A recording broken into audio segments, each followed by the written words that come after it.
Tabata, HIIT, cardio, sprint, appelez ça comme vous voulez, mais faire du cardio et de la haute intensité peut paraître comme une excellente idée et l'une des meilleures résolutions de ce début d'année. Mais est-ce vraiment le cas? Ou au contraire, est-ce que ça peut être néfaste pour la santé, contrairement à ce que l'on pourrait penser? On va voir ça dans GCN en français.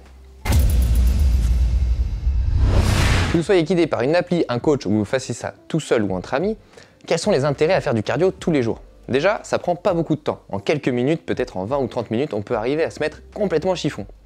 Ça permet aussi de se défouler après le travail par exemple, et encore une fois en très peu de temps avec très peu de matériel, et ça peut même être fait dans son salon ou à domicile. Ça, ce sont quand même des gros atouts, notamment par rapport au vélo, où il faut sortir, il faut qu'il fasse jour, et surtout il faut un certain nombre de temps pour que ce soit réellement efficace. Par ailleurs, contrairement au vélo, on n'a pas vraiment de repère de notion de vitesse ou quoi que ce soit, donc le simple fait de faire l'effort, ça suffit, on n'a pas besoin de se dire il faut que je roule à telle moyenne ou que j'aille grimper tel col. D'un point de vue physiologique, faire du cardio tous les jours va, comme son nom l'indique, développer votre cœur. Ça veut dire quoi? Votre cœur va s'hypertrophier, c'est-à-dire gagner en volume et aussi en efficacité. Il va être capable de pomper plus fort et donc d'éjecter plus de sang à chaque battement. Ainsi, vous serez mieux oxygéné et votre fréquence cardiaque au repos va diminuer, celle à l'effort également, et donc vous pourrez maintenir un effort plus longtemps et aussi aller dans des efforts plus intenses. Ça semble quand même une bonne idée. Au niveau des poumons, cette fois, votre VO2 max va augmenter à force de demander énormément d'oxygène. Quand on fait un Tabata ou quelque chose de très intense, on est comme en apnée et donc nos poumons vont augmenter leur capacité à absorber de l'oxygène qui va être mieux transporté grâce donc au sang qui est plus efficace, et ainsi nos muscles seront mieux oxygénés, on va pouvoir faire plus d'efforts plus longtemps et aussi récupérer plus facilement. On augmente son fameux VO2 max, la valeur un petit peu phare, un petit peu commune à tous les sports au moins d'endurance. Au niveau musculaire aussi, la capillarisation et le nombre de mitochondries va augmenter, c'est-à-dire le nombre de petits vaisseaux sanguins, mais aussi le nombre des petites usines qui produisent l'énergie, les fameuses mitochondries, vont se densifier, leur nombre va augmenter, elles vont aussi devenir plus efficaces et là encore améliorer l'apport en oxygène. Tout ça mis bout à bout, on est tout simplement plus endurant, plus performant, on est en meilleure forme et donc ça va se ressentir certes à l'entraînement, mais aussi au quotidien.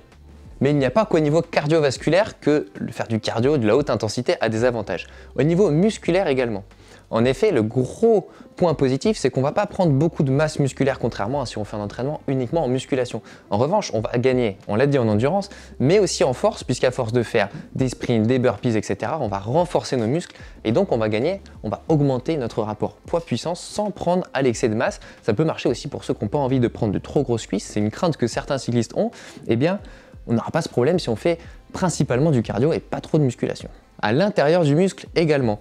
Là, on va habituer son corps, à force de faire des efforts, on l'a dit, en apnée très intense, on va habituer son corps à travailler en acidose, c'est-à-dire avec les jambes qui brûlent, cette sensation de jambes qui brûlent, vous l'avez tous ressenti, eh bien, on va apprendre à utiliser ça, apprendre à utiliser l'acide lactique comme une source d'énergie et on va augmenter sa tolérance à l'acidité et ainsi pouvoir prolonger les efforts. En gros, notre maximum se développe, notre maximum augmente et donc quand on va faire les mêmes efforts que d'habitude, on sera tout simplement plus à l'aise.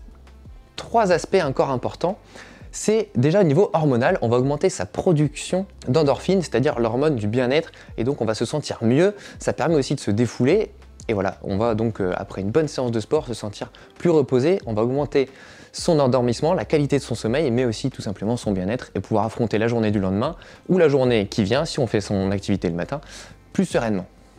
Toujours au niveau cérébral, mais cette fois au niveau des connexions, on va améliorer le transfert de l'information, les connexions neuromusculaires, et donc on va gagner en coordination, en fluidité, en souplesse, etc. Bref, on va devenir plus fort à l'entraînement, mais aussi au quotidien, non seulement pour faire des efforts physiques, mais aussi pour tout simplement affronter la vie.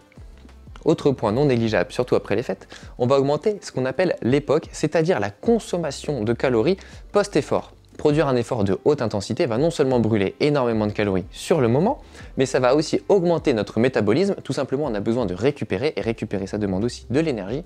Et donc, dans les heures qui suivent les quelques minutes d'entraînement, on va continuer à brûler des calories et donc à contrôler son poids. On va aussi contrôler et améliorer sa résistance à l'insuline et ainsi augmenter là encore sa santé et mieux réguler son poids.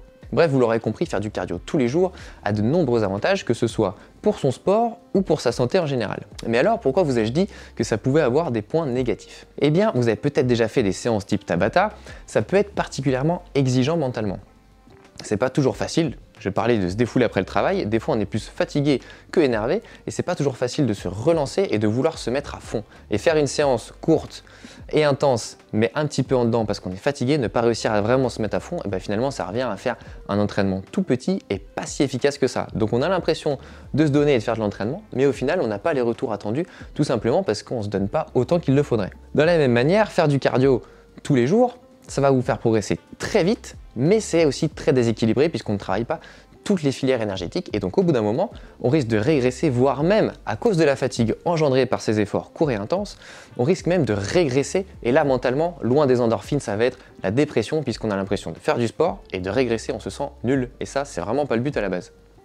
Enfin, trop de sollicitations physiques peut affaiblir votre système immunitaire. Si vous renforcez votre santé au début avec un entraînement régulier et adapté, à l'excès, ça peut à l'inverse vous fragiliser et vous rendre très sensible à tous les virus qui passent et en cette période hivernale, c'est quand même pas l'idéal. Mais alors, comment trouver le bon équilibre?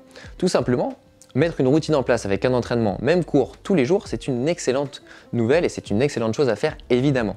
Le cardio peut représenter la majeure partie de votre entraînement sans problème, mais il convient de garder des journées de repos, des journées avec des sorties plus cool, ça peut être une simple marche au lieu d'être un footing très intense par exemple, et c'est intéressant aussi de garder des séances de renforcement musculaire pour améliorer la santé des articulations, des muscles et compléter ainsi le spectre de l'athlète et de l'être humain en forme que vous souhaitez être.